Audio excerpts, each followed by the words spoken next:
Malam Sobat Atlantis, kita ketemu kembali di acara diskusi tentang Atlantis. Kami mohon maaf, hari Rabu malam lalu ada gangguan sinyal di narasumber sehingga kami terpaksa harus menunda 2 hari. Sekarang hari Jumat tanggal 24 Juli 2020. Kita membahas Laut Natuna Utara bagian keempat. Ini Mas Agung, semoga sinyalnya bagus.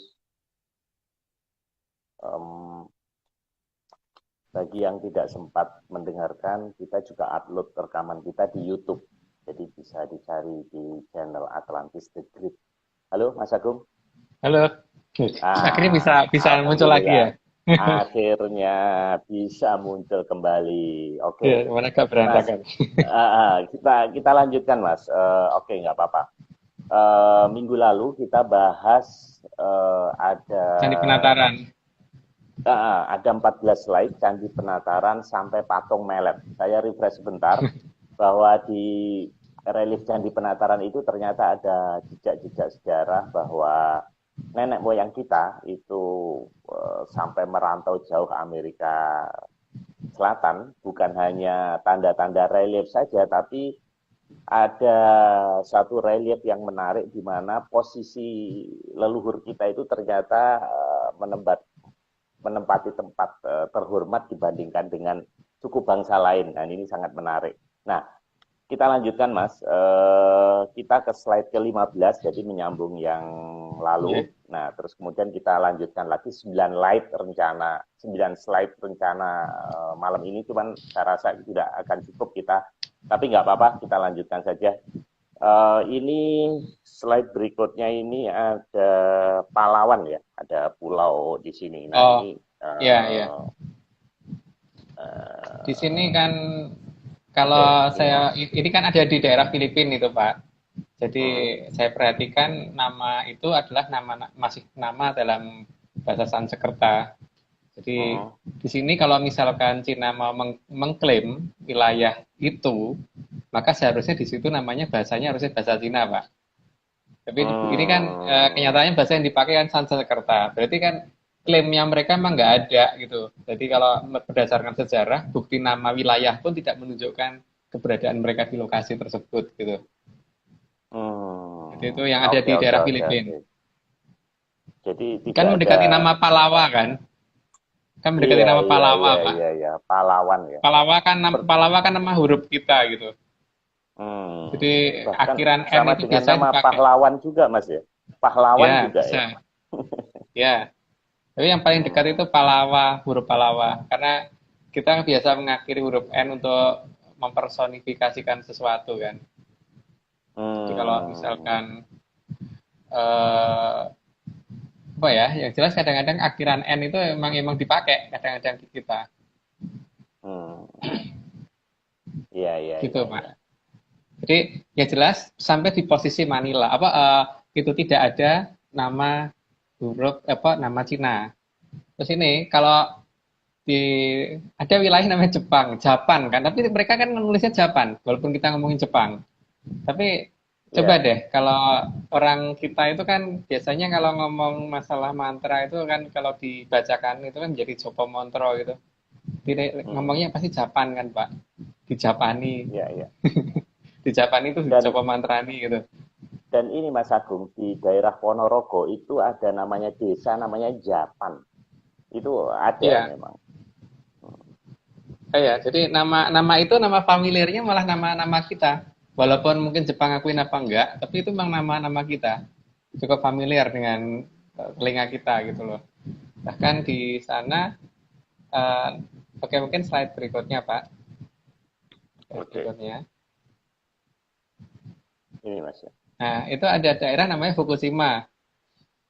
Kita pernah mengenal nama seorang putri yang pernah menjadi Mahoratu di kerajaan Kalingga, itu adalah Sang Mahoratu Sima. Tapi kan sebelum menjadi Hmm, raja itu kan dia bertahap dari yang paling bawah ke atas dan salah satu jabatan yang pernah dipakai mungkin seorang avogo. Ingat di Indonesia ini biasanya huruf depan atau kata depan itu biasanya dihilangkan seperti Kang Mas jadi Mas, terus kemudian Mbak Yu Hmm. jadi Yu gitu kan. Maka kalau afuku pasti akan tinggal fuku kan Pak. Jadi ketika beliau masih menjabat Hmm. sebagai afuku ada di daerah sana, daerah negeri Japanan itu, Afukushima gitu. Jadi Hmm. nama ini nama kita banget gitu. Kalau kalau saya menganggap ini malah tambah bukti bahwa malah kita yang harusnya mengklaim sampai ke arah Jepang, bukan kemudian Hmm. Cina yang ngeklaim sampai mana-mana gitu. Kalau Gitu. di Jadi dalam sejarah formal kita, Ratu Sima itu kan jauh sebelum Majapahit dan adanya kayaknya sekitar daerah Jepara. Itu benar nggak, Mas? jadi gini Pak ya, beliau memang dari kerajaan Kalingga. Tapi berdasarkan data yang saya teliti itu, saya menemukan bukti memang tidak di Jepara sih, tapi justru tidak jauh dari Jakarta sebenarnya. Cuman mungkin kalau Hmm. kita bicarakan itu nanti tidak ini Pak, kurang Tidak fokus ya? tidak fokus dan tidak menarik malahan. Tapi yang jelas Oke, oke, beberapa kerajaan kita terpusat dekat Jakarta. oke. Nah, eh, slide berikutnya ini, Mas. Nah, itu tentang penemuan keris Lok 9 di kuil mana itu ya? Enkokugi di Okinawa, Jepang. Itu kan memperkuat Hmm. bukti lebih lanjut kan, Pak, dengan keberadaan keris di sana. Wong itu bukan senjatanya orang, wong senjatanya ninja kan nggak kayak gitu, Pak. Kan Jepang terkenal ninjanya. Oh. Bahkan senjatanya orang Cina tidak seperti itu, Pak. Pedang-pedang mereka nggak seperti itu. Itu menunjukkan khas Jawa banget gitu loh. Jadi keberadaan nama Japan, keberadaan nama Fukushima itu diperkuat lagi dengan penemuan pusaka di sana. Berarti memang benar-benar sana pernah kita kuasai gitu. Hmm. Tapi di masa ketika kita masih menggunakan tradisi lama ya, bukan di masa-masa Hmm. sekarang gitu. Nah, Mas, kalau kita dijajah Jepang itu berarti kita kena karma loh. Dulu kita menjajah sana, sekarang kita pernah dijajah Jepang. Itu gimana, Mas? Apa memang energi itu bolak-baliknya seperti itu? Yang jelas ada sesuatu hal yang salah yang pernah dilakukan oleh nenek moyang kita, tapi itu mungkin tidak etis kalau dibahas di sini, Pak, karena itu menyangkut Hmm. kehormatan leluhur kita ya. Memang ada, Hmm. pasti ada suatu kesalahan. Sehingga kenapa? Karena bukti yang paling nyata adalah tradisi itu hampir hilang saat ini. Minimal Hmm. minimal banget Pak ya. Yang saya alami adalah ketika saya zaman kecil dulu, ini padahal di masa saya waktu kecil itu kan beberapa tradisi juga udah hilang ya. Itu Hmm. anak kecil waktu itu kan nggak punya mainan Pak, nggak punya mainan Hmm. sehingga kita senangnya main-mainan seperti Nini Towo, Hmm. Jalangkung dan sebagainya gitu kan.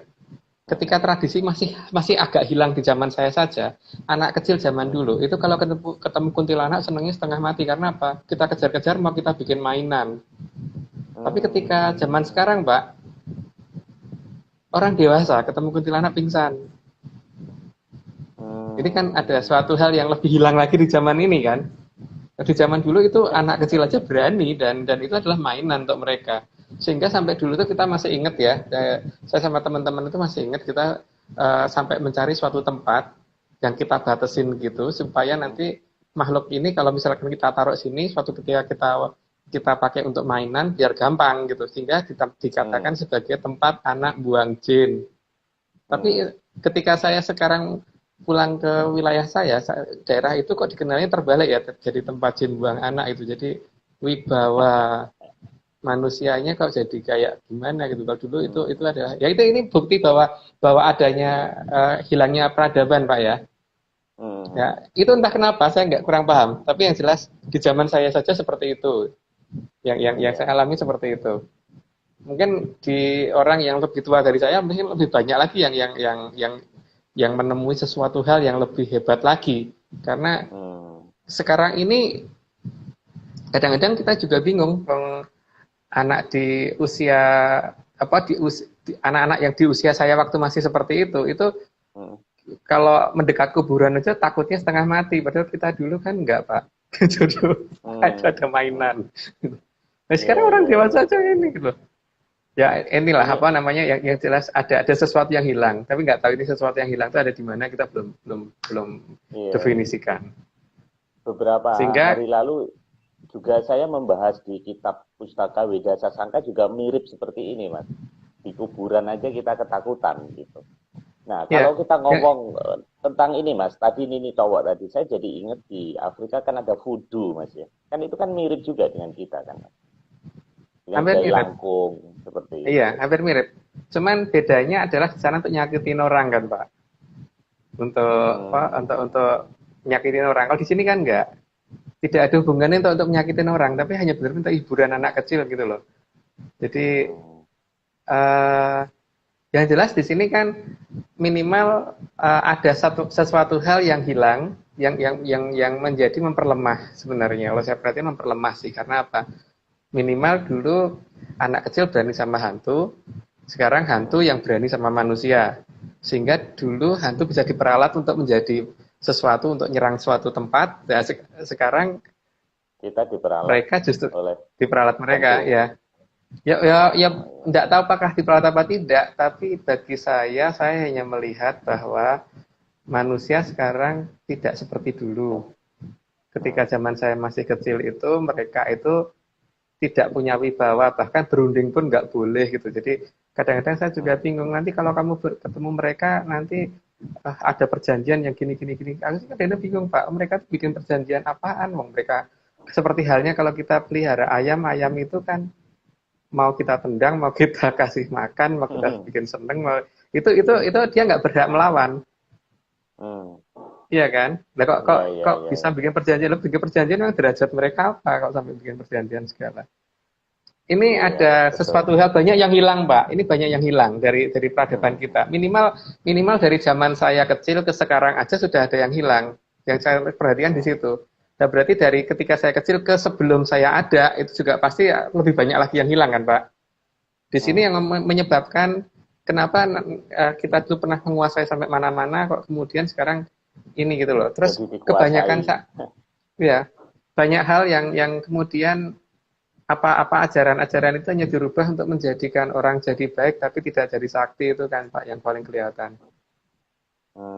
Jadi Hmm. ajaran-ajaran seperti itu ya pokoknya bagaimana dirubah menjadi ajaran moral bukan ajaran yang ini gitu. Yang saya perhatiin seperti itu. Contoh yang paling Hmm. jelas itu adalah seperti password atau mantra itu kan harusnya tidak perlu diartikan. Tapi yang Hmm. saya lihat di beberapa perguruan tinggi justru perguruan tinggi yang mempelajari Jawa, sastra Jawa itu Hmm. justru mantra-mantra itu diartikan. Nah, seperti Hmm. sandi atau password itu kan nggak boleh dirubah, apalagi diartikan kan jadi nggak ada gunanya. Itu salah Bahkan satu yang mantra itu tidak boleh ditulis, Mas. Sebenarnya seharusnya memang ya, harus dihafal, ya. iya mas harusnya iya. Dan memang ini yang salah satu yang jadi kendala. Salah satunya itu kan, sehingga bagaimana mungkin orang bisa fisika kalau belajarnya moral? Nggak bisa, Pak. Moral penting, tapi itu bukan bukan fisika gitu loh. Ya ini juga gitu. Hmm. Kemampuan masa lalu itu ada dan itu bukan moral. Yang moral itu ada yang memang harus dimiliki orangnya yang mempunyai kemampuan itu gitu kan supaya bisa Hmm. bertingkah laku yang baik dan sebagainya. Tapi itu bukan moral. Jadi seperti orang bisa bikin mobil itu karena dia menguasai ilmu untuk bikin mobil, bukan karena dia Hmm. orang baik. Hmm. Bukan baik ya, Ya, bukan ya, bukan ya, orang ya. yang moralnya tinggi. Tapi dia bisa bikin mobil karena dia menguasai ininya. Nah, di sini nih pelajarannya moralnya baik-baiknya diajarkan, tapi kemudian suruh bikin mobil nggak nyambung, Pak. Hmm. Yang saya Ya perhatikan di sama, situ untuk teman-teman di sama, usia saya begitu. ya, sama sekarang aja, Mas.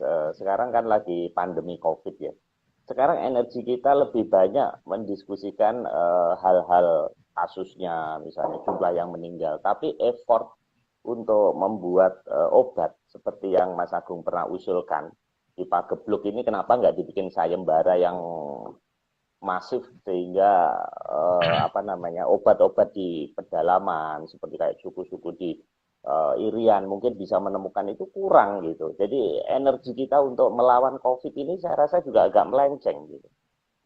Kalau saya perhatikan gini Pak, bahkan beberapa kasus yang ada itu apa ya juru bicaranya yang keliru atau bagaimana ya? Karena banyak hal yang akhirnya penerjemahan masyarakat itu keliru gitu loh. Masyarakat kita ini masih sedikit yang bisa bahasa Inggris. Dan itu kenapa? Karena pemerintah sendiri kan yang menekankan bahwa bahasa Indonesia itu dijadikan pelajaran mata pelajaran pokok gitu. Tapi ketika bahasa Indonesia dijadikan mata pelajaran pokok, pemerintah nggak ngasih contoh. Ngomongnya malah social distancing gitu, bukan jaga jarak. Iya kan Pak? Iya, iya, iya, iya. Jadi banyak yang nggak konsisten di pemerintah sendiri gitu. Jadi eh, kenapa bicara dengan bahasa yang tidak dimengerti oleh masyarakatnya sendiri, sehingga akhirnya ada orang yang tidak paham dengan maksudnya social distancing, justru malah berdekat-dekatan karena dipikir karena kan di kita ada peribahasa bersatu kita teguh bercerai kita runtuh kan Pak. Jadi adanya social distancing dikira malah jaga jarak jangan sampai lebih jauh dari 1 meter, bukan minimal 1 meter, maksimal 1 meter. Ada yang berpikir begitu. Ya tidak semuanya begitu Pak, tapi ada yang berpikir sebegitu. Ya, jadi Nah ini, bersosialisasi dengan distancing malahan ya. Jadi berteman dengan distancing. Oke Mas, kita ya, lanjutkan Mas. Waktu kita ya. tidak banyak. Nah ini apa Mas ini? Itu nama wilayah di Rusia. Urup. Oh, Urup itu kan artinya menyala toh Pak. iya, iya, iya, iya, Lihat iya. sampai dengan bahkan sampai di Rusia masih ada nama dalam bahasa kita gitu. Iya, iya, Jadi iya, iya, tapi iya. itu jelas tidak bahasa Cina Pak. Jelas Iya, bukan iya, bahasa iya. Cina gitu. Mau diakuin atau tidak nyatanya itu ada dalam kamus kita gitu. Gitu. Jadi Hmm, ya dari penelusuran sisi-sisi nama wilayah itu jelas banget menunjukkan bahwa nenek moyang kita memang sudah sampai mana-mana gitu di masa-masa dulu ketika kita masih iya, pegang iya. tradisinya beliau zaman dulu gitu gitu. Nah Jadi ini kemudian slide semakin meyakinkan kalau kita justru kita yang harusnya mengklaim daerah lain Mas ya. Kalau kalau dari bukti-bukti seperti ini ya. iya harusnya kita yang mengklaim bukan Cina yang mengklaim. Terus kita di daerah Bandung dulu pernah ada kerajaan namanya Magadha. Itu ada daerah namanya Magadan di daerah Rusia juga itu di daerah Rusia. Oh, Itu menunjukkan makin jelas lagi kan bahwa Magadha pernah sampai sana gitu. Keraton iya, Magadha iya, pernah sampai sana. iya, iya, Dan iya, tidak iya, namanya, iya. tapi namanya kan bukan nama Cina, Pak. Entah Iya, apa, betul. Dia bukan Liu nama apa gitu. Cina ini ya. Iya, Bukan, bukan nama Cina. Bukan Hai apa gitu kan. iya. Aneh ya. Padahal kan justru dia lebih dekat ke Cina ya. Iya. Dia ininya. Mm-mm. Atau mungkin Cina nggak berani ngeklaim Rusia karena Rusia kuat. Jadi sebenarnya klaimnya itu terhadap negara yang lemah ya, seperti Laut Cina Selatan atau Laut Natuna Utara ini kan dikelilingi oleh negara-negara kecil ya. Tapi kalau Iya, dia ke atas mengklaim ya itu kan nggak berhadapan dengan berani. Rusia ya. Iya. Karena pada dasarnya kan mereka itu hanya pengalian perhatian rakyatnya kan, Pak. Ya, kemudian kita ke utara belok ke arah selatan, apa ke utara belok ke arah timur dikit. Jadi ada daerah namanya Alaska. Hmm. Ya, Alas tahu kan Pak, Alas itu hutan. Iya ya, Itu aneh bahasa juga ya. bahasa bahasa siapa gitu loh. Apakah itu bahasa Cina? Enggak kan? Iya ya, Apakah itu bahasa agak, Inggris? Enggak kan? Apakah itu bahasa Perancis? Enggak juga. Spanyol? Enggak juga. Bahasa kita? iya ya, agak aneh juga Apa ya. apa India? Enggak Dan juga. enggak juga. Dan K itu kan ke kita ya Mas ya, lebih K Iya. itu kan juga Nah, sepertinya eh, menuju ke kita kan. Hmm, agak aneh ya, alas ya. Berarti atau dulunya ya di sana Allah. hutan Mas ya. Iya. Kan kalau Sansekerta itu MD Pak ya. Jadi kalau ke hutan gitu, ke alas Hmm. gitu kan. Kalau kalau dalam bahasa sekarang, tapi kalau dalam dalam bahasa Hmm. dulu ya Alaska ke hutan. Hmm, K baru kita atau ke perhatiin itu. ya ya. Hmm. Hmm, hmm. Ya, Iya, ya, iya, iya, iya, ya iya. kita agak terima kasih karena Cina mengeklaim, Pak. Jadi kita jadi mulai Iya, agak kita melihat jadi kalau uh, melihat kembali. saya ber, Kalau mm, kalau Cina nggak ngeklaim mungkin kita juga nggak begitu memperhatikan. Tapi kalau Cina di iya ngeklaim betul berarti ini betul. jajannya bener nggak sih gitu. Ternyata malah nemunya kata-kata kita gitu. Iya, baru sadar ya Alaska itu mirip dengan alas kita ya. Nah, Ya. kalau ini Mas, Nah itu ada agak mundur sedikit Pak. Nah, itu hampir mirip dengan cerita Kamandoko. Waktu sang apa cerita Kamandoko di Jawa. Jadi di situ ada gambar seperti lutung yang sedang turun dari atas gitu loh Pak. Cerita lutung ke sarung. Nah, itu kan adanya di hmm, Meksiko, di daerah Meksiko itu. hmm, Kan lucunya itu di Tempel Tulum kalau nggak salah, Tempel Tulum Meksiko. hmm, Jadi ada patung di Standing Guard, tapi mirip monyet gitu loh, patungnya itu. Jadi hampir mirip dengan cerita ketika apa tuh namanya Dewi Purbasari mau dibebaskan oleh Lutung Kasarung di waktu ditawan oleh Prabu Boleh Bahas. Ada cerita hmm. itu tentang Kamandoko itu. Jadi Oke.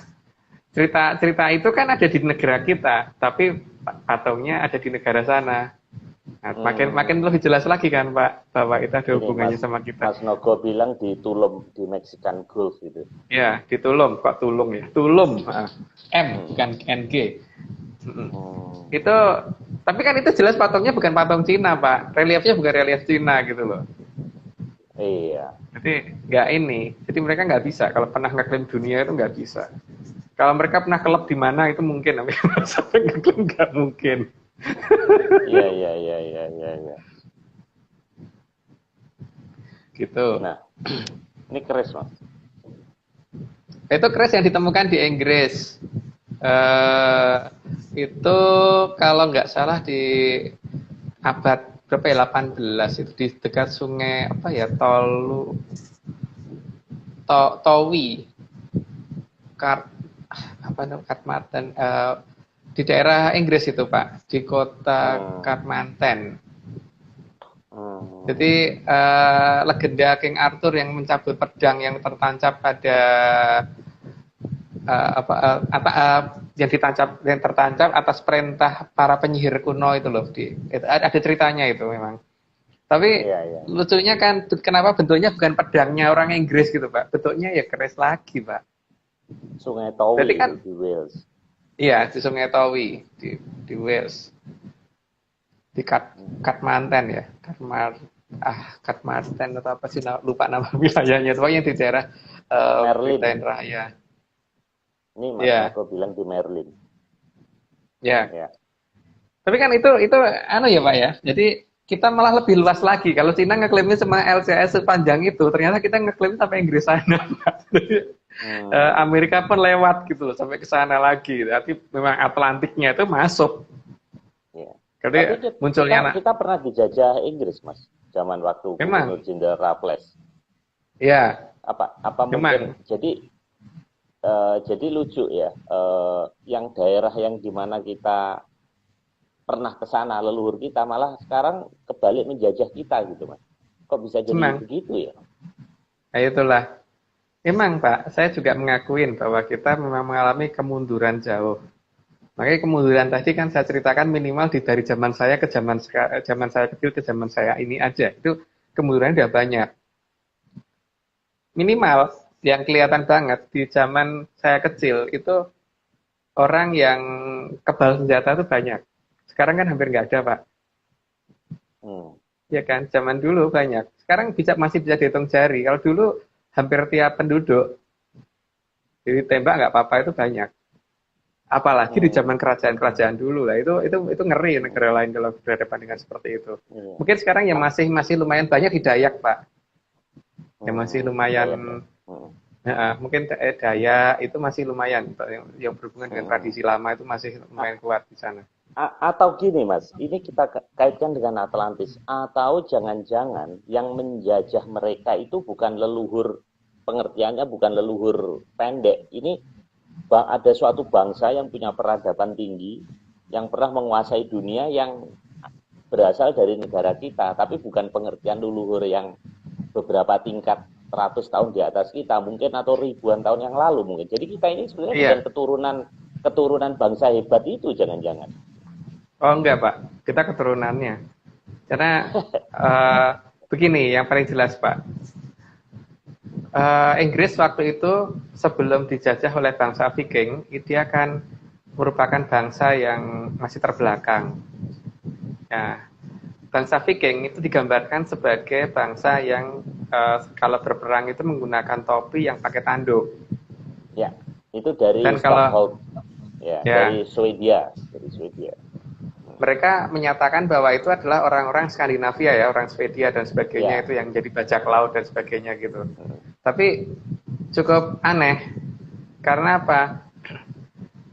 Seharusnya di Skandinavia dan antara orang Swedia dan sebagainya menuju ke Inggris itu peradabannya nggak jauh berbeda Pak di sana, masih sama-sama primitifnya. Berarti ini ada yang mereka tiru sebenarnya. Mereka tiru ketika bangsa Viking ini sebenarnya siapa gitu. Tapi lihat deh Pak, nama nenek moyang kita. Ada Maheso Kanigoro. Maheso itu kebo kata. Prabu Munding Wangi. Munding itu kan kerbau. Lembu Suro, Joto Suro, Maheso Suro. Itu semua kan lambangnya apa? Iya. Maheso Pangarso. Nah, iya banyak. Jadi di sini bisa dicari kok di beberapa wilayah yang pakai menggunakan nama itu adalah nama-nama ada di negara kita. Jadi itu ada kaitannya dengan negara kita banget. Cuman masalahnya gini, di negara kita dulu ada yang namanya pasukan Lombok Impling. Itu terkenalnya pasukan Lombok Impling itu terkenalnya pasukan Impling. Coba dengan Viking udah nggak begitu jauh Pak kalau salah sebut. Impling. Iya. Dan kita kerbau itu ritual kalau nanam gedung, bikin gedung itu ditanam di tanah Mas. Nah iya. Dan ritual itu hanya di negara kita kan, kalau nggak salah. Di negara mereka bukan kerbau yang digunakan kalau nggak salah.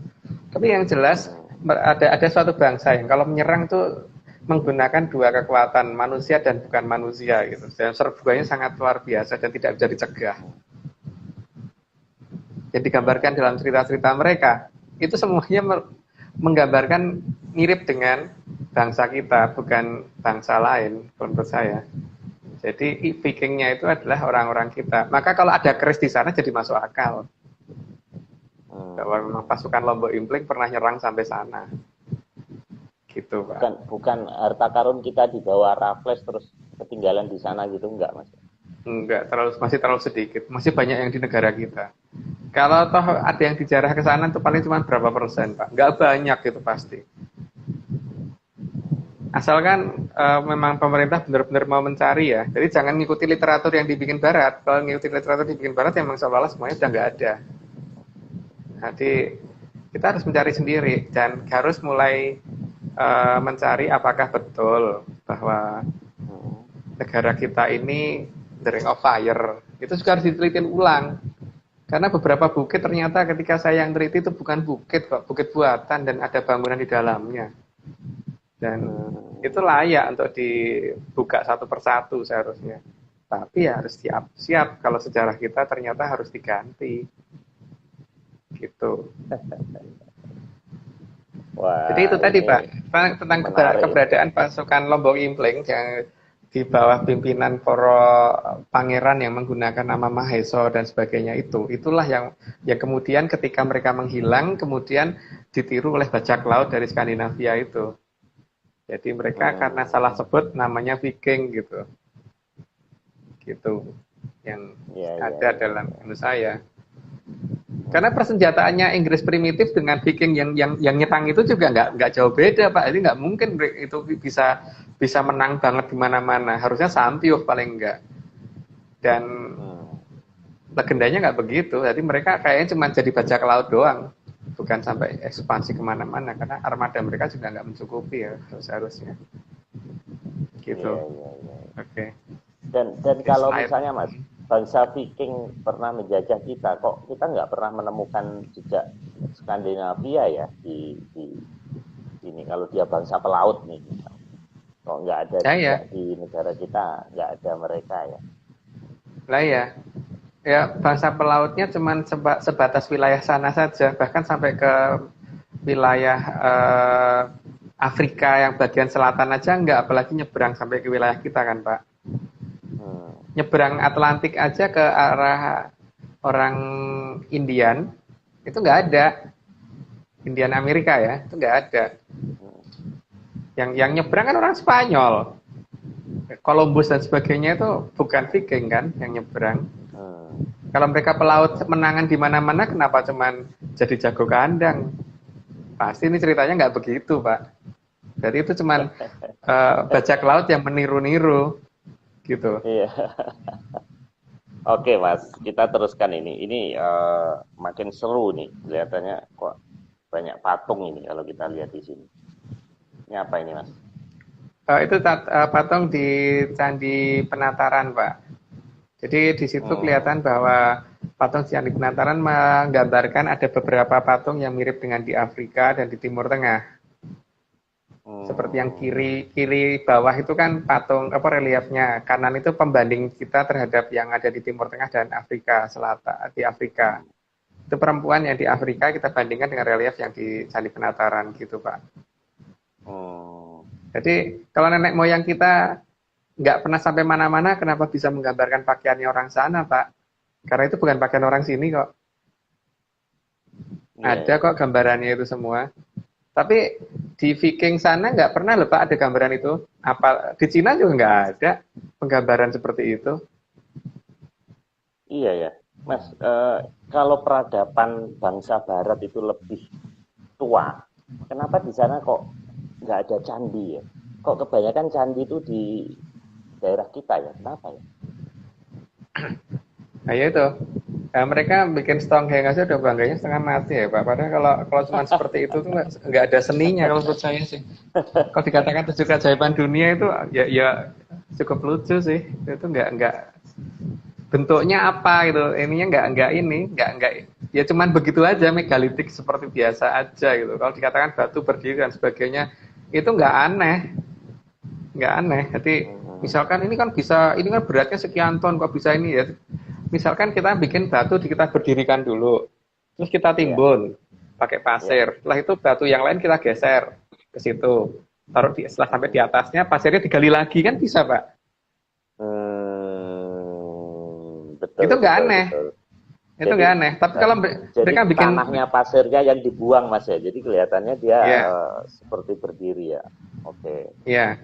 Jadi pertama batu dibikin berdiri dulu, ya kan? Itu kan gampang. Nah, kalau narik batu berdiri gampang. Yang jadi keanehan mereka itu kan adanya batu yang ditaruh di atasnya ini kan, Pak. Yang begini nih kan. Nah, ini kan kalau kita ditimbun dulu, posisinya agak miring gitu, timbun dulu, terus kemudian batu yang mau dipakai dipasang di atasnya itu pakai roda dari kayu gitu, ditarik sampai atas. Begitu sudah sampai di atasnya, di kayunya diambil, terus kemudian digali lagi, kan beres Pak. Jadi seolah-olah kayak aneh aja ngangkat batu di atas gitu kan. Itu nggak aneh kalau menurut saya nggak aneh. Dan piramid pasti juga begitu cara bikinnya. Nah betul Mas, ini satu pertanyaan, kenapa piramid dan tembok Cina itu tidak berelief seperti candi kita? Kok cuman polosan aja gitu, cuman susunan dari batu-batu, kan mestinya harus ada cerita juga ya. Kok aneh nggak sih?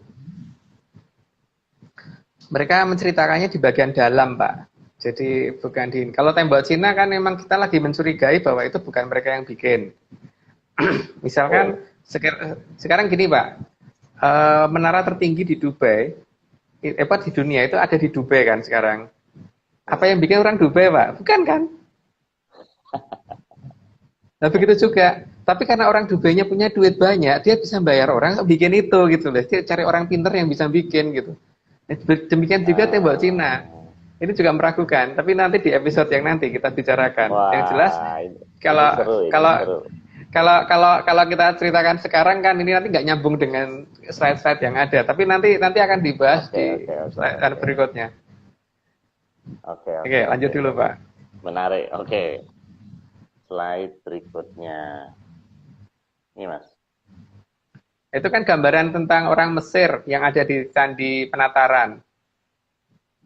Mau dikatakan orang Mesir atau orang Korea ya terserah. Tapi yang jelas itu pakaian itu bukan pola pakaian kita.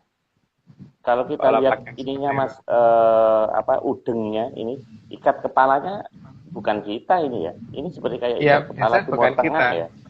Ya. Itu gini loh Pak. Nenek moyang kita ternyata nggak kuper gitu loh, nggak cuma jago kandang gitu. Jadi mereka memang sampai mana-mana.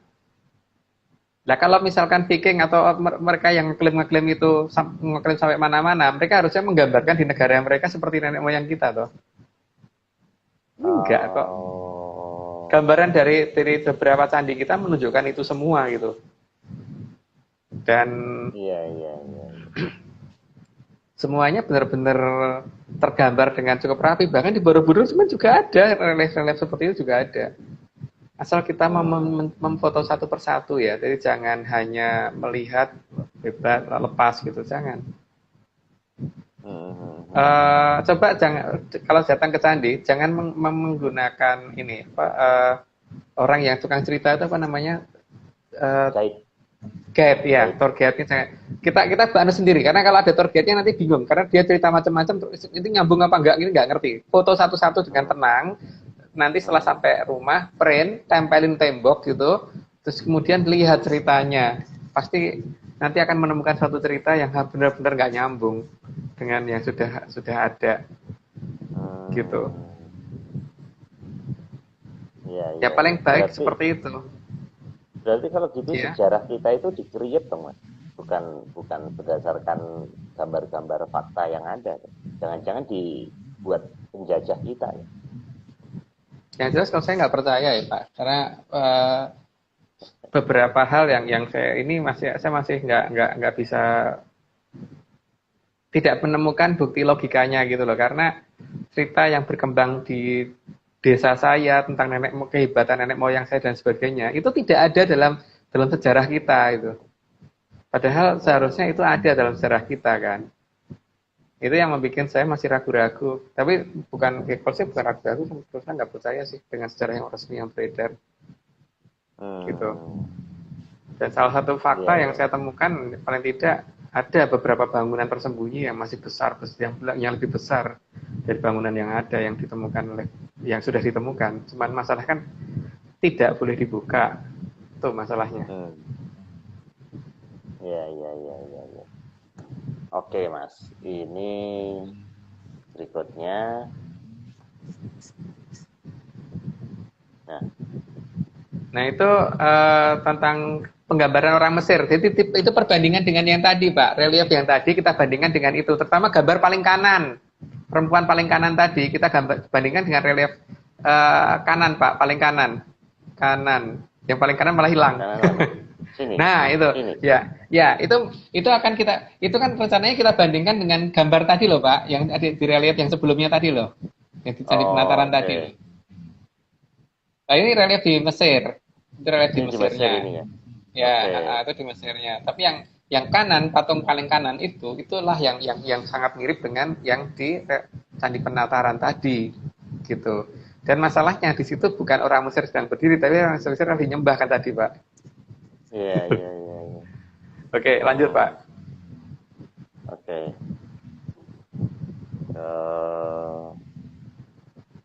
Oke, ini. Itu tentang keberadaan relief perempuan yang kalau diperhatikan lebih mirip dengan perempuan Eropa. Rambutnya ikal dan sebagainya gitu. Dan itu juga di Candi Penataran. Coba yang bagian bawah Pak. Ke bawah pembandingnya. Nah, ini perempuannya kan seperti itu. Yang kelihatan. Jadi yang nomor 2 dari kanan itu kan mirip dengan yang digambarkan di Candi Penataran tadi gitu. Karena kalau perempuan di Indonesia nggak seperti itu Pak. Biasanya pakai mahkota, pakai apa gitu. Jadi tidak seprimitif itu gitu. Iya, iya, iya. Tidak asal seperti itu. Nah, untuk ininya karena kurang jelas yang laki-laki, maka tidak saya bahas dulu, tapi minimal sudah pernah kita tulis lah. Hmm, Ya, lanjut dulu. oke. Ini ada patung kayak togok ini, Mas. Bukan togok gitu, Pak. Jadi di sini saya menemukan patung, ya bukan menemukan sih, karena patungnya memang sudah ada, itu di Candi Cetro. Agak Hmm, mundur, Pak, agak mundur lagi. Nah, kalau kita lihat dari mimik wajahnya, kelihatan seperti orang ketakutan kan, Pak. Dan posisinya duduk bersimpuh gitu. Kalau kita amati, ini mirip dengan wajah orang Sumeria. Kenapa kita ngomong orang ini mirip orang Sumeria? Karena lihat di pergelangan tangannya itu ada bentuk kayak jam tangan. Perhiasannya mirip jam tangan. Nah, perhiasannya mirip dengan jam tangan. Itu aja ciri khas orang hmm, Sumeria. Padahal orang Sumeria dikatakan ada yang mempunyai peradaban awal di dunia itu orang Sumeria. Tapi kenapa di negara kita digambarkan orang Sumeria dalam kondisi seperti itu gitu loh, memble begitu. hmm. Iya ya, seperti kayak tekanan batin gitu. Ya, nah, ini di slide berikutnya kan itu ada perbandingan dengan orang Sumeria, Pak. Ini slide berikutnya gambar Candi Ceto ini, Mas. Sorry, Mas. Tadi agak kebalik, Mas. Tadi Candi Ceto ini harusnya di sini. Oh iya, itu di Candi Cetro, itu di depan Candi Cetro tadi ada patung tadi itu, Pak. Jadi patung tadi Oke. di depan Candi Cetro. Ya, bentuknya Candi Cetro kan juga hampir mirip dengan candinya orang Inka Amerika kan. Ya, itu banyak dibahas itu. Oke, ini berikutnya ini. Ini. Nah, itu mahkotanya kalau kita bandingkan, agak mundur, Pak, agak menjauh. Nah, mahkota yang ada di yang tadi itu lagi bersujud tadi, itu kalau kita bandingkan mirip dengan mahkotanya orang Sumeria. Yang kanan, yang dari emas itu mahkotanya orang Sumeria. Nah, mahkota yang ada di Candi Cetro itu kayak itu, mirip banget. Gitu. Hmm, Jadi di sini kita membandingkan, kan kita curiga ini wajah bukan orang Indonesia, makanya ini orang mana? Dari iya, jam apa perhiasan jam tangan mirip orang Sumeria, dari mahkotanya mirip orang Sumeria gitu loh, Pak. iya, Artinya bangsa Sumeria bukan bangsa pertama yang pegang peradaban. Jadi peradaban itu iya. pertama di Indonesia. Jadi betul ceritanya Santos. Lawang orang berhasil Hmm, mengakui begitu. iya, iya, iya. Oh, ini Mas. Nah, itu kan gambar yang kita dapat dari orang Sumeria. Lihat bentuk Hmm, perhiasannya yang kayak di jam tangan itu kan mirip banget ya. Yang di pergelangan tangan kan mirip kayak jam tangan itu bentuknya. hmm. Di semua ini ya, termasuk yang bawah, Pak. Coba yang bawah. Yang bawah digedein, ditempel yang kelihatan ada kayak jam tangan itu. Yang bajunya pink. Nah, itu kan mirip jam tangan juga. Dan Hmm, polanya berjenggot seperti itu sama persis dengan yang di Candi Penataran gitu. Kok Candi iya Penataran? ya, Candi Cetro, yang di Candi Cetro Candi tadi. Ceto ya. Nah, tapi di sana mereka kelihatan gagah, Pak. Wah, berdiri tegak, gagah. Mukanya nggak mirip kayak orang ketakutan yang di Candi Cetro gitu loh. Iya ya, nggak seperti kayak tadi ya. Iya, ya Candi Cetro tadi kan kayak orang ketakutan Kalau banget itu. Jadi ini kan kayak seperti kayak nggak wibawa banget ya. nggak ada, wibawanya nggak ada. Itu jelas bukan penguasa. Berarti memang dia Hmm, datang karena dia merasa bersalah atau apa gitu. Yang jelas dari bibirnya itu iya, loh, Pak, memble banget iya. gitu loh. Itu kayak orang mau mewek gitu. Arahnya Dan menghadap ke ini, bawah gitu, melengkung ke bawah gitu. iya. Dan ini seperti matanya tuh ngelihat ke atas, Mas. Dia lagi Iya, duduk bersimpuh kan, seperti orang lagi iya, dimarahin gitu. iya. Jadi orang lagi dimarahin, nah dia duduk dodok gitu terus ngelihat ke atas Ke gitu ya. atas, ke atas. Tapi Nah, mukanya muka memelas gitu. iya, agak aneh ini ya. Nah, ini waktu kita masih 15 menit, Mas. Oke. Masih cukup waktu. Masih masih berapa slide ini? Nah, ini 9 udah mau hampir habis ini. oh ya, Bapak. Ini kan eh, perbandingan dengan ini candi Sukuh Pak, dengan gambar yang dengan relief yang di Villa Hermosa Meksiko. Itu yang di kanan bawah itu yang di Villa Hermosa. Jadi ini. Ya, lihat cara berpakaiannya Pak, bahkan bentuk senjatanya dan bagaimana bentuk pegangan senjata dan sebagainya itu mirip dengan yang ada di Candi Sukuh. Candi Sukuh itu ada di lereng Gunung Lawu ya. Mungkin yang paling gampang sih ya cara pakaiannya itu loh mirip benar penggambarannya itu. Ini ikat kepalanya juga seperti agak aneh ini. Iya. Jadi iya kan? Ada kesamaan peradaban. Kalau ada kesamaan peradaban itu kalau didefinisikan sebagai peradaban paralel, saya tidak setuju ya. Karena kalau hanya dikatakan peradaban paralel, itu problem yang paling ini ya, bahwa di daerah Amerika sebagian selatan, terutama daerah Brasil, kenapa di daerah Brasil itu sampai masuk kurikulum sekolahnya sana yang mengakui bahwa Indonesia adalah awal mula mereka. Jadi kayak kalau di kita kan malah kita diajarinya kita berasal dari Yunan. Nah, kalau orang Brasil dikatakan kita orang Brasil dari Indonesia gitu. Jadi ini harusnya ditelusuri, Pak. Jadi sudah ada pengakuan-pengakuan dari negara lain dan sebagainya. Makanya Aryo Santos sangat yakin ada di negara kita itu karena dasar-dasar itu. Jadi kita harus kesampingkan dulu data-data dari Belanda.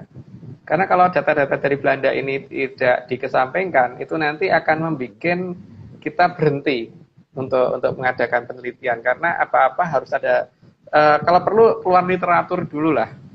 Jadi biar benar-benar itu baru gitu. Karena pembatasan apa-apa yang dari Belanda ini membuat kita jadi nggak maju dan nggak ini ulang. Penemuan Borobudur sendiri kan bukan dari Belanda, Mas, bukan bangsa Belanda, tapi dari Raffles ya, waktu dijajah Inggris ya. Padahal Belanda kan lebih lama, ratusan tahun. Ya, makanya itu. Tapi yang paling jelas gini Pak ya, seperti yang pernah saya ceritakan waktu itu ya.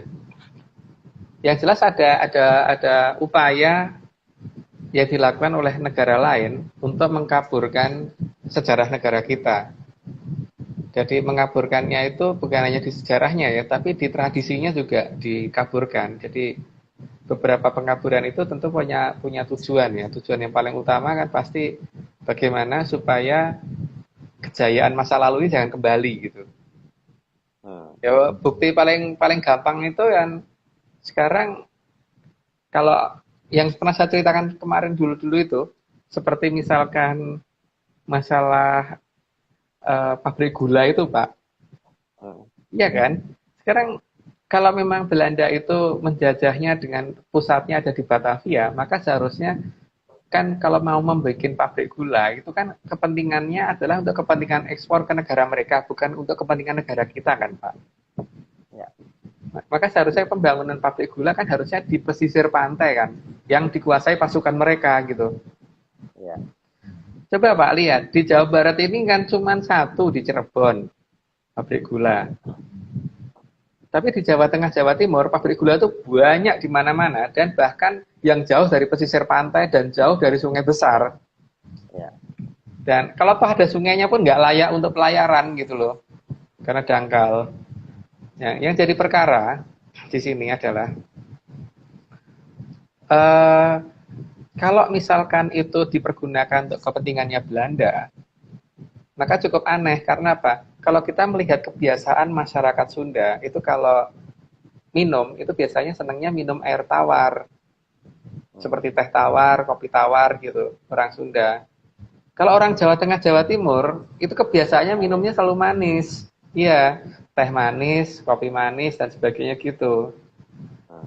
Nah, jadi di sini kan kalau kita perhatikan, kebanyakan pabrik gula ada di Jawa Tengah dan Jawa Timur, itu berarti kan pabrik gula itu dibangun untuk kepentingan masyarakat kita, bukan untuk kepentingannya Belanda.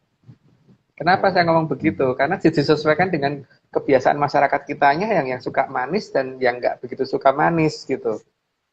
Ya. Itu kan menunjukkan bahwa pembangunan pabrik gula itu menunjukkan bahwa waktu pabrik gula itu dibangun berarti masih belum menjajah. Karena kalau mereka menjajah pasti mereka membangunnya di pesisir yang bisa gampang ekspor gitu. Oke, jadi apalagi kalau iya, logistik cost-nya akan tinggi Mas ya. iya, Karena jauh di pedalaman.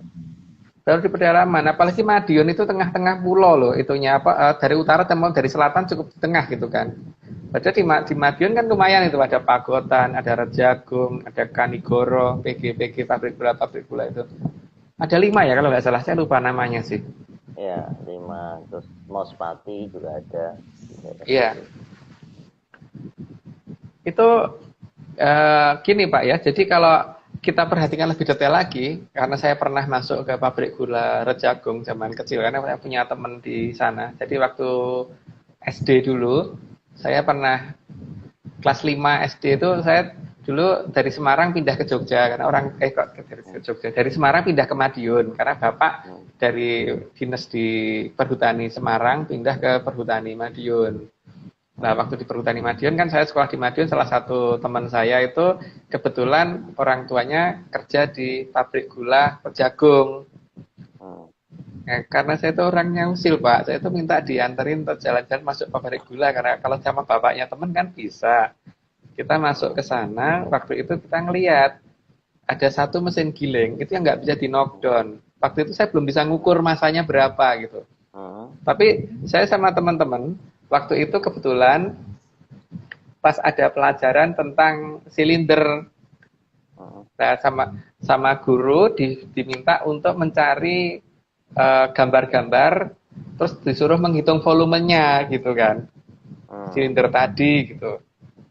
Nah, saya usulkan ke teman satu kelompok dengan saya untuk kita aja gambar silindernya mesin gilingnya pabrik gula Rejagung gitu.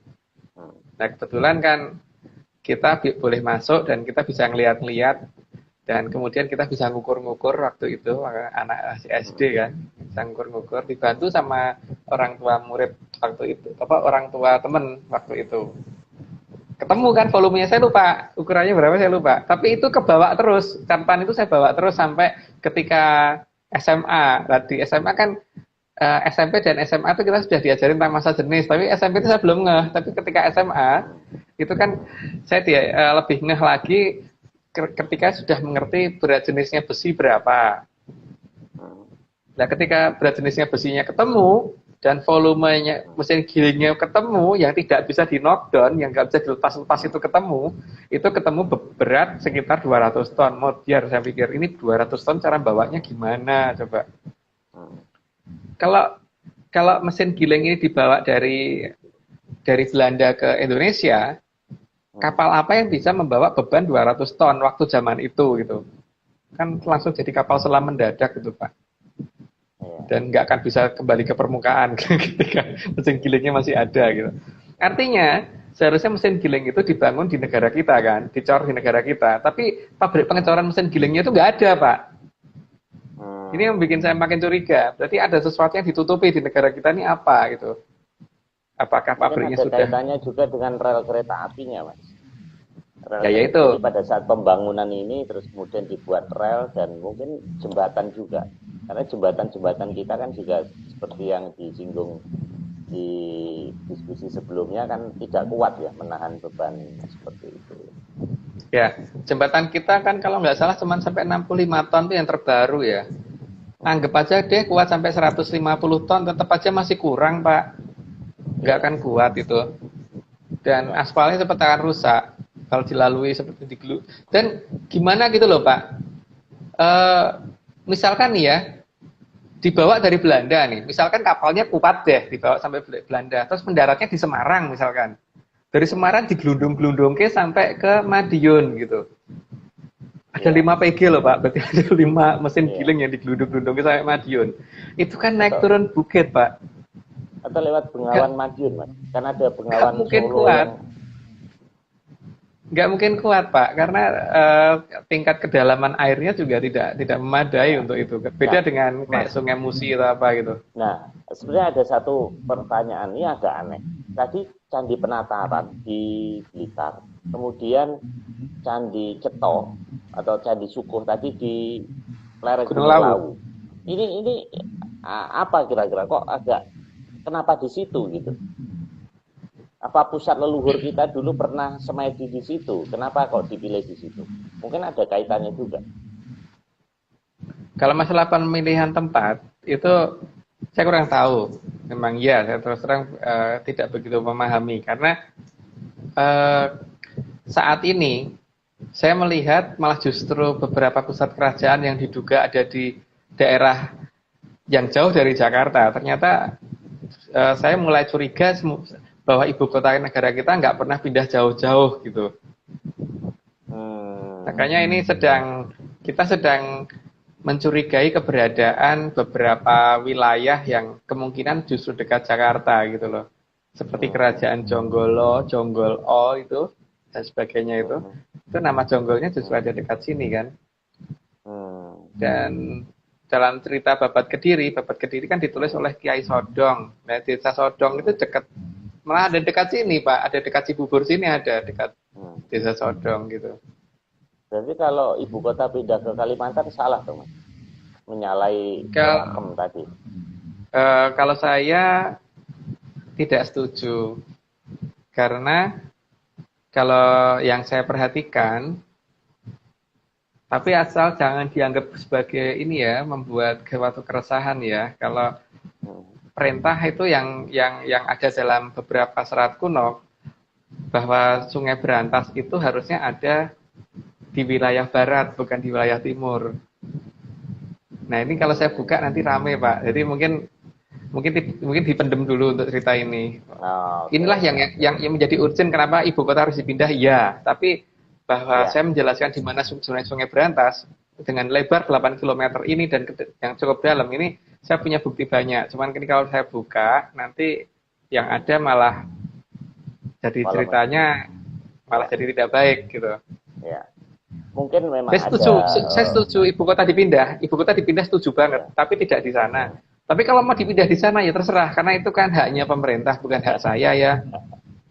Kalau saya sih pengen nggak jauh-jauh gitu. Ini kan tinjauan historis ya, gitu kan kita tinjauan dari sejarah dan urutan bukti-bukti historis yang kita temuin tadi. Jadi kan kita balik ke masalah. Gimana Pak? Gimana? Ya, tinggal 3 menit Mas. Tinggal 3 menit. Monggo. Oke, tadi kan dengan bukti tentang mesin giling tadi Pak ya, itu kan menunjukkan bahwa ada tempat pengecoran yang sedang disembunyikan di negara kita, pengecoran logam. Dan logam itu mungkin bukan hanya untuk mesin giling, mungkin untuk rel kereta api, untuk jembatan-jembatan kereta api, mur sekrup baut dan sinyal-sinyal kereta api dan sebagainya, pasti di negara kita ada. Cuma ini masih sedang kita cari. Jadi saya tidak percaya kalau itu datangnya dari Belanda, karena kalau saya hitung volume kereta api, rel kereta api dan sebagainya, jembatan sekrup, mur baut dan sebagainya itu, kalau kita taruh di negara Belanda sana, mungkin kira-kira mayoritas wilayah Belanda akan ketutupan rel kereta api dan sebagainya sebelum dibawa ke sini. Artinya masyarakat sana kan seharusnya pandai besi Pak, mayoritasnya. Tapi di sana kan masyarakatnya kan bukan pandai besi. Sehingga ya ini kan mencurigakan. Berarti kan tempat ngecornya bukan di sana. Apalagi sumber daya besinya di sana cukup kurang. Kalau di sini kan banyak pasir besi Pak. Gitu. Biji besi banyak kita, iron ore. Ya, di pesisir pantai yang pasir hitam pasti kandungan besinya pasti tinggi gitu. Dan batas pasir hitam sama pasir putih itu kan kalau tidak salah itu ada di daerah Baron. Baron ke timur itu pasirnya putih, Baron ke barat pasirnya hitam. Semoga nggak ketuker ya. Kayaknya nggak deh. Baron ke barat pasirnya hitam ya. Makanya di pelabuhan, ya di Baron itu percampuran pasir hitam dan putih. Jadi ke timur itu semuanya putih, ke barat semuanya hitam. Itu kan lucu Pak. Ini menarik nih Mas. Ini sebenarnya juga ada satu pertanyaan. Kalau kita lihat di Jogja ini, kan Jogja ini subur banget. Tapi begitu arah Gunung Kidul tiba-tiba gersang dan topografiknya tuh ekstrim gitu. Nah, teman ini tidak mungkin kita bahas untuk kali ini. Ini waktu sudah habis Mas.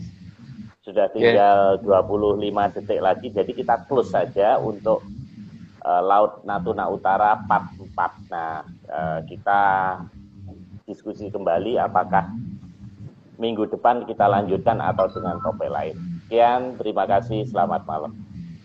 Malam.